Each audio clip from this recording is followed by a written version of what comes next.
后来根据大法官的解释，今年5月24日，同性婚姻就会正式来就路。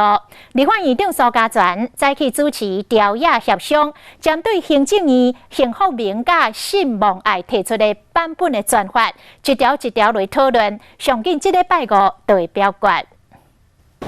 是不是有找那个律师们？看立委啊？我计没紧离开，因为正义版的同婚专法，中南部立委压力未小。选区有说很大。协商完再说。我们只见10几位大法官笑了，不见700多万人民哭了。就目前来看，14立法院要协商的同婚的版本有正义版、罗斯堡所提幸福名、甲信望爱林大华的提案3版上大无共，伫名称上分作是同性婚姻、同性家属、同性结合。正义版只要18岁以上就会当做决定，其他2个版本拢要20岁才会当成立。协商了后，拜5直接进入议会，一条一条表决。